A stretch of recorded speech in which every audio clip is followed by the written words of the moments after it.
Hello everybody and thanks for joining me. Today I'm tying a variant on the Pearly Daddy fly, incorporating a hotspot and a bead head. I'm using a long shank size 12 dry fly hook, this one's from RX, and for this size of hook I'm using a 3.3mm gold brass bead. I'll be using two threads. The first is fluorescent fire orange for the tag, and the second for the main body of the tying is rusty brown, and these are both from UTC. Also from UTC is the opal mirage tinsel I'll be using to make the body, and I'm going to rib this with some fine gold wire. You can also use black wire for a bit more segmentation. Here I've got some pre-knotted pheasant tail legs. These look great on these daddy long legs flies, and having them pre-knotted, it's a little bit more expensive, but it saves many hours of cursing down the microscope trying to do it yourself.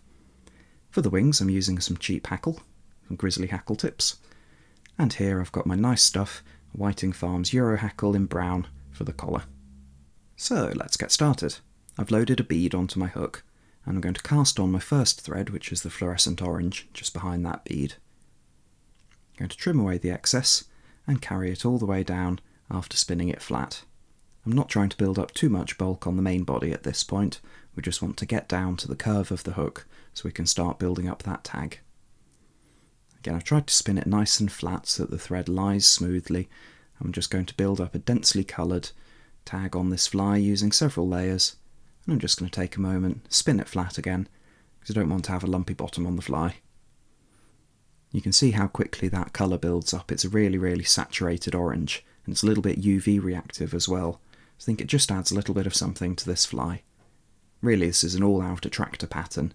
We've got that big brass head, got that collar hackle which will make lots of disturbance in the water as you pull it through, and we've got this UV reactive hotspot at the butt.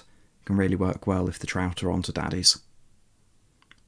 So we're done with the orange thread now, so I'm going to snip that away and cast on my rusty brown, and I'll be using this for the rest of the tie. Again, just making a few loops, securing down the thread and trimming away the excess. Now I've got a length of my pearly tinsel here. This is the UTC Opal Mirage. I'm going to tie that down, just trying to keep it nicely on the side of the hook shank, all the way down to the base. I'm taking it ever so slightly just past the end of the shank of the hook to about where the barb would be on a normal fly. And I'm going to park that out the way in my materials clip. Here I've got a length of my fine gold wire, and I'm tying this in slightly closer to myself so it's just on the near side of that tinsel. And that's going to mean that when we come to wrap the rib, it doesn't cross over or interfere with the wrapping. Again, parking that out the way, and I'm just bringing my thread back forwards, building up a nice smooth underbody that we can wrap our tinsel over. Having a dark colour underneath this tinsel, it's almost translucent, so a little bit of the colour underneath does show through. It's worth covering up all of that orange, otherwise you might have a blotchy body. I'm just going to wrap that forward, aiming to overlap the previous turn very slightly, and you can see that that's building up a really nice iridescent body. It's a big attractor for trout. So this fly's got everything going on, those dangly legs, the little bit of flash from the body, the little hot spot. I'm happy with the length of the body. I'm leaving myself a bit of space to wrap the hackle later, and I'm just going to make a few turns, secure down the tinsel and snip away. With the tinsel done, I'm going to wrap my rib. This is both going to strengthen it and add a little bit of segmentation. So I'm using gold wire to match the bead, but you can use black wire as well, which gives a more pronounced segmented effect. Either way, we're going to wrap it forward, making nice even turns, overlying the tinsel, and taking it all the way up towards where the thorax will be. Again, making a couple of tight turns over the top, one in front to lock it in place, and then using the bobbin holder to support the hook shank, I'm going to helicopter off the excess. That's the body done. You can give it a little coat of varnish or UV resin at this point if you'd like. Here I've got a pinch of 3 of my pre-tied pheasant tail legs. I'm going to tie these in, aiming for the far side of the hook, and I want to tie them quite long, at least twice the length of the body. It's not competition legal, this fly, but I don't fish competitions, and I think that having them long and gangly like the naturals can really serve as a trigger point for the fish. Again, don't have to be too particular with the numbers. Last time I checked, trout can't count, but I like to have them even on each side. With both bunches of legs secured, I can trim away the excess pheasant tail, and I'm just positioning those in those two little bunches on either side. They spread out into almost a fan shape behind the thorax.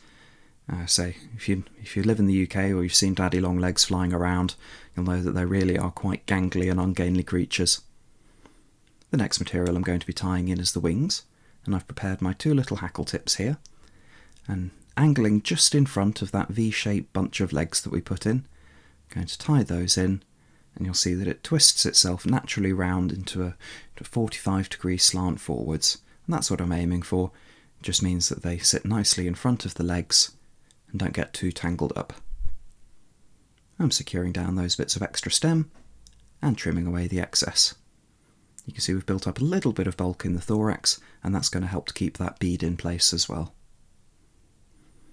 Now I've taken my thread back to the tie-in point for the wings, and here I've prepared a short length of my hackle, which is that nice brown cock saddle. I've stripped a bit off the butt end, and I'm tying that down, and now we're just going to wrap nice touching turns working forwards, building up a big bushy hackle. This isn't a dry fly, but I'm using dry fly hackle. It's much stiffer in the water, and as you draw it through, it's going to make lots of vibrations and lots of movement. It displaces a lot more water than a soft hen hackle. So with everything wrapped, I'm going to make a couple of tight turns over the top of the hackle, come in with my scissors and trim that away so I can whip finish over it. There we go, snip. And that's everything tied in, so I'm going to do about a 4 or 5 turn whip finish just behind the bead, trying not to build up too much of a collar and push the hackle back. Trim away the thread. You can pop a small dab of glue in if you'd like. But that's the finished fly. Like I said, loads of trigger points for the trout, long dangly legs, pearly body, fluorescent bum, big bead head, shifts loads of water and can be really, really effective. Thanks for watching, and I'll catch you next time.